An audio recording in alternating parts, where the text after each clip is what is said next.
Puisqu'on m'a demandé de faire un discours, je vais parler pour ne rien dire. Je sais, vous pensez, s'il n'a rien à dire, il ferait mieux de se taire. Oui, c'est trop facile. Vous voudriez que je fasse comme tous ceux qui n'ont rien à dire et qui le gardent pour eux? Eh bien non, moi quand je n'ai rien à dire, je veux qu'on le sache. Je veux en faire profiter les autres et si vous-même, vous n'avez rien à dire, eh bien on en parle. Mais me direz-vous, si nous parlons pour ne rien dire, de quoi allons-nous parler? Eh bien de rien. Parlons de la situation, sans préciser laquelle. Si vous le permettez, je vais faire brièvement l'historique de la situation, quelle qu'elle soit. Il y a quelques mois, souvenez-vous, la situation, pour n'être pas pire que celle d'aujourd'hui, n'en était pas meilleure non plus. Déjà, nous allions vers la catastrophe et nous le savions. Nous en étions conscients, car il ne faudrait pas croire que les responsables d'hier étaient plus ignorants de la situation que le sont ceux d'aujourd'hui. D'ailleurs, ce sont les mêmes.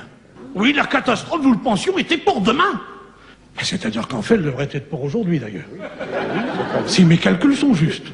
Or, que voyons-nous aujourd'hui? Qu'elle est toujours pour demain. Alors je vous pose la question, est-ce en remettant toujours au lendemain la catastrophe que nous pourrions faire le jour même, que nous l'éviterons? D'ailleurs, je vous signale entre parenthèses que si le gouvernement actuel n'est pas capable d'assumer la catastrophe, il est possible que l'opposition s'en empare.